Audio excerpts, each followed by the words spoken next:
Samy, je voudrais que tu nous dises qu'est-ce que c'est que cette expo gigantesque. Alors Gigantesque, c'est une expo qui a lieu à Chinon dans le cadre du festival Les Nourritures élémentaires.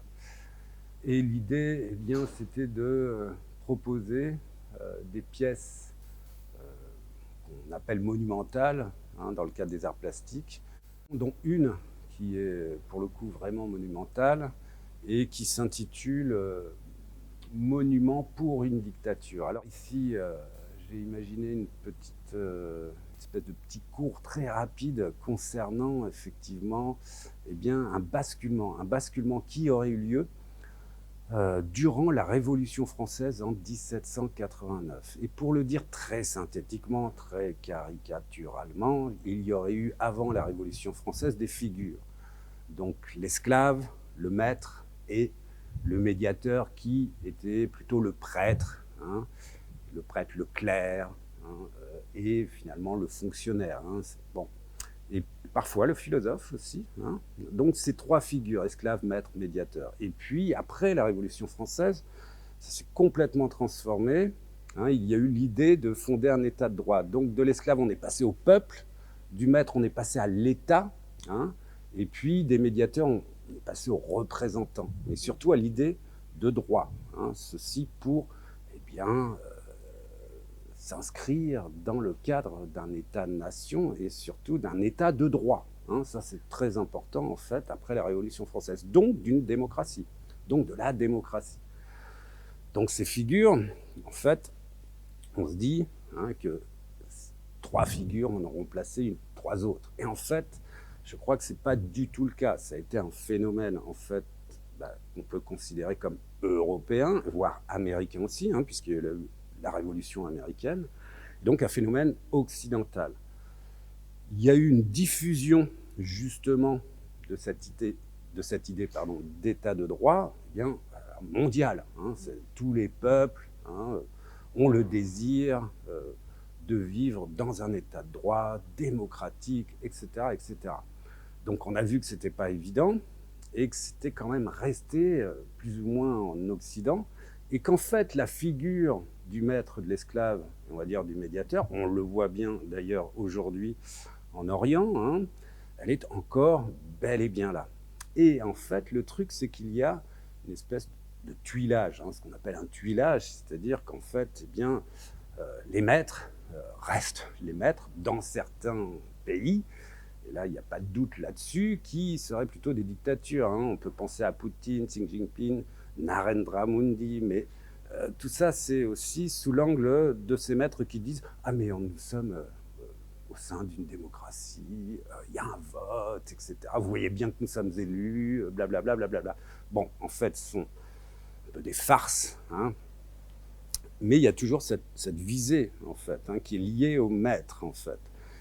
Et ce maître, effectivement, se réfère aujourd'hui à l'État, c'est-à-dire la bonne gestion de l'État, la bonne gestion, logiquement, des biens publics, du bien public.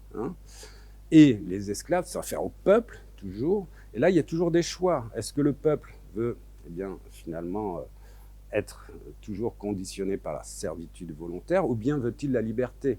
Alors, parfois, le peuple est complètement écrasé et, on va dire, rendu à l'état d'esclave, clairement, par les maîtres, et notamment par la force armée, c'est très clair. Et les maîtres, c'est pareil, les maîtres, disent, on est pour le bien public, mais en même temps, on voit bien que c'est quand même au service de leurs propres intérêts qu'ils gouvernent, finalement. Et on a cette troisième dimension, effectivement, entre les médiateurs de l'ancien régime, on peut le dire ça comme ça, et puis les nouveaux représentants médiateurs aussi. Et là, au sein des démocraties, il y a énormément de médiateurs, en fait, et de représentants. C'est-à-dire que... Alors, c'est qui ces médiateurs de démocratie? Ces médiateurs, c'est les syndicalistes, on peut dire aussi très bien les acteurs de la santé, mais c'est aussi les associations qui ont aujourd'hui une très, très grande influence, Greenpeace, les Restos du Cœur, par exemple, quand il y a des décisions politiques à prendre, etc. Je dis les profs, mais aussi les intellectuels, parfois. Les journalistes, évidemment, qui ont un poids. bien, qui ont un poids concernant bien, la diffusion des opinions, hein, par exemple, la pression qu'il peut y avoir, entre guillemets, populaire. Mais alors là, ça pose aussi un problème, c'est qu'il y a aussi un choix. Hein, comme pour Esclave-Peuple, eh bien là, c'est un peu la même chose, c'est-à-dire que les médiateurs sont-ils en fait les tribuns du peuple? Sont-ils au service du peuple, hein, tribuns de la plèbe en fait, hein, au sens romain du terme, au sens antique du terme, ou bien sont-ils les canichenins des maîtres? Et notamment aussi les canichenins de ces nouveaux maîtres depuis la Révolution française, hein, les canichenins de l'aristocratie financière, les canichenins de la haute bourgeoisie. Hein. Alors c'est aussi le rôle des médiateurs qui pourraient se questionner sur leur rôle en fait et comment finalement, eh bien, ils sont au service toujours du bien public. Hein, comment ils vont questionner finalement entre guillemets la jouissance du maître pour que le maître, finalement, aille toujours, sa mission, sa mission d'État, finalement, aille toujours du côté du bien public pour le peuple.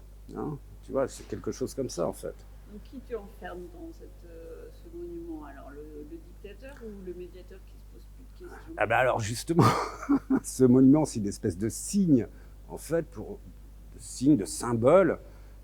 Alors en plus, c'est une espèce de cage de 6 mètres de haut, mais individuelle. Hein. Donc c'est à la fois, il pourrait y avoir le dictateur, le médiateur qui est complètement aliéné au maître. Bah, c'était le cas des prêtres. Hein. La force et la croyance étaient complètement chevillées. Hein. Mais c'est peut-être aussi le peuple. Hein. Le peuple qui, finalement, eh bien, petit à petit, va finir par élire en Europe ses propres tortionnaires. Ouais. Hein, et puis on a déjà le cas avec Viktor Orban, qui vient justement un peu coloniser comme ça la démocratie européenne. Donc c'est important vraiment de se mobiliser. Donc moi je mobilise de cette façon avec ce monument pour une dictature. Voilà, bon, voilà. J'espère que j'ai pas été trop long, mais bon. Oui, alors là on va passer du tragique au tragicomique. Hein, puisque c'est une pièce qui se réfère en fait à un élément de la chasse d'eau. Hein. Donc c'est agrandi en fait et ça nous parle de la gestion quotidienne de l'eau finalement, mais pour le coup pour chaque usager. Alors, ce qui est assez rigolo avec ce type d'expérience, c'est qu'Agrandi, tout à coup, ça fait un totem. Hein, c'est une espèce de totem comme ça qui pourrait être considéré comme un totem énigmatique, hein, puisque les gens ne reconnaissent pas du tout ce que c'est. Hein. Et effectivement, ça pourrait être aussi un totem pour l'écologie, finalement, hein, se poser quelques questions d'ordre, on va dire, écologique et sur l'usage de l'eau. Mais là, effectivement, on est plus dans une dimension un peu potache, un peu comique, donc plus rabelaisienne sans doute. Hein. Ouais. Oui, alors il y a aussi cette autre pièce qui s'appelle Ça yoyote de la touffe et c'est un énorme yo-yo qui est posé au sol, alors qui sert de poids justement pour une ficelle, donc une drisse, hein, la ficelle du yo-yo hein, qui est suspendue et qui est finalement en tension dans l'espace et qui crée une diagonale dans l'espace. Et ça, c'est un hommage un petit peu ironique à Fred Sandbach, hein, qui travaillait avec des bouts de laine, des bouts d'élastique, hein, des bouts de ficelle. Un artiste minimaliste des années 70. Bien, il travaillait avec un minimum de matériaux, des matériaux très pauvres. Et effectivement, c'est un artiste sur lequel on ne peut pas beaucoup spéculer finalement. Hein. Comme d'autres, avec des belles peintures, des objets, des marchandises en fait. Et donc ça m'amusait de le faire ressortir un petit peu de l'histoire, puisqu'apparemment j'ai demandé un petit peu autour de moi, et Fred Sandbach est un peu inconnu, même je dirais entre guillemets, alors je dirais pas des spécialistes, mais des amateurs, on va dire. Hein. Ah ouais. Et donc oui, alors après je vais passer sur les estomacs. Alors il y a 2 gros estomacs.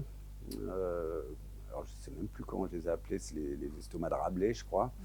Ouais. Et ça aussi, c'est un peu de la blague potache. Hein, ce sont les estomacs de Pantagruel, etc. Ils sont... Gargantuel, Pantagruel, Voilà, etc. c'est En tout ça. cas, ils sont géants. Ah bah ils sont géants, ce sont des estomacs géants et en même temps ce sont des poufs. Hein, c'est-à-dire on peut se poser dedans et Même se vautrer. se vautrer, oui c'est ça, se vautrer dedans. Et ce qui est assez bien aussi, c'est que je les ai placés sous une voûte céleste. Et on peut regarder, en fait, en se vautrant dedans, la voûte céleste. Alors effectivement, il y a une relation entre le corps qui est vraiment au sol, hein, l'organe comme ça, et puis donc le terrestre, hein, et puis le céleste. En fait. Donc il y a cette petite relation comme ça qui est faite, qui m'amuse, voilà, qu'on peut faire comme ça dans des endroits bien qui s'y prêtent, hein, puisque c'est, si je ne m'abuse, un bout de chapelle. Hein, Ouais. c'est ça. Ouais, Hein. tout à fait, de la collégiale. C'est ça, voilà, c'est un bout de chapelle de la collégiale Saint-Même. Donc, voilà, je me suis dit, bon, on va faire ça avec les estomacs. Et puis bah, après, il y a aussi des œuvres un peu tragiques qui s'intitulent Le marteau des sorcières. Alors, le marteau des sorcières, c'est toute une histoire aussi.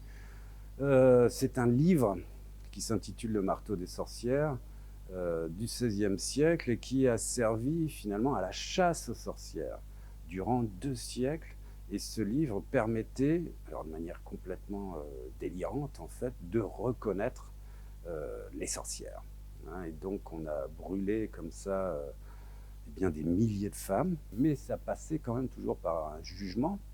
Et donc j'ai fait un marteau de juge tout noir et qui se réfère aussi au titre, de manière assez littérale, au titre, hein, Le marteau des sorcières. Donc est-ce que ce marteau de juge, ce n'était pas finalement eux les sorciers, hein, finalement c'était eux qui usaient comme ça, sous prétexte d'user de magie blanche, etc. Finalement c'était eux les diables, hein, finalement les affreux, quoi, hein, tous ces juges qui ont mis ces femmes bah, qui étaient complètement innocentes finalement, hein, sur un bûcher en fait.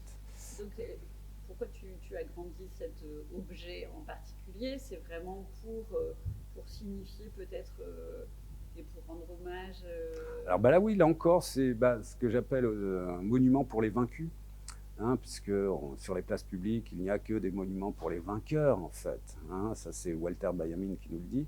Et là, c'est un monument pour les vaincus, et notamment ces femmes, en fait, pour préserver une mémoire aussi, quelque part, alors, de cette manière-là, en fait, hein, effectivement, avec ce marteau de juge noir, comme ça, anthracite. Ouais, c'est une manière de préserver une mémoire. De la décision, du jugement, Ah de bah, la complètement. loi sur nos vies. Absolument, le poids de la décision, de la loi, hein, effectivement, de la norme, des règles de conduite. Hein, on peut le faire aussi en ternaire, justement. et, et oui, ça figure, en tout cas, ça relate ces notions, alors qui, effectivement, du côté de la loi, peuvent être très utiles concernant un état de droit, et on y revient, hein, mais pour protéger, mais peuvent être aussi complètement délétères. Hein. Il y a des lois justement pour réviser les constitutions de certains pays et pour donner tout pouvoir à un potentat ou un dictateur. Donc bon, voilà. On peut finir aussi avec l'onde, en fait. Ouais. Et l'onde qui se réfère à bien une expérience là plutôt plastique, et qui consiste à enregistrer en fait sa voix, et sur les logiciels, les applications de son, en fait on voit un petit graphique sonore comme ça, hein, et bien je me suis dit tiens, je vais matérialiser ce graphique et le faire en volume, lui donner du volume en fait. Alors j'ai fait ça avec des petites pièces, hein, qui étaient en PVC à l'époque. Puis à un moment donné, je me suis dit tiens, il y a le mot discours, et on va voir le poids du discours comme ça, et puis on va l'agrandir. Donc j'ai enregistré le mot discours, j'ai vu les courbes sonores, donc je les ai agrandis, voilà, sous une forme un petit peu monumentale. Et la surprise, c'est que, cette forme finalement, eh bien, nous donne à voir finalement, par analogie, des haltères. Et donc c'est assez drôle parce qu'on a l'impression de... La première impression, c'est des haltères. On regarde un peu mieux, on se dit, bah, tiens, il y a quand même une forme. Et donc finalement, on peut voir que c'est une onde. hein, c'est une onde, et cette onde, finalement, représente le mot, hein, sous la forme d'un volume, le mot discours. Et donc là, on a vraiment le poids du discours, finalement, et de la manière dont les discours, bah, c'est toujours pareil, hein, soit nous émancipent, hein, soit nous aliènent, en fait. Hein. C'est de cette manière-là que je perçois un peu les choses. Alors c'est toujours des choix, hein, c'est toujours finalement la question du libre arbitre. Et c'est aussi comme pour bien ces œuvres, hein, les personnes vont interpréter comme elles le désirent. Super, ben merci beaucoup Samy. Merci Mathilde.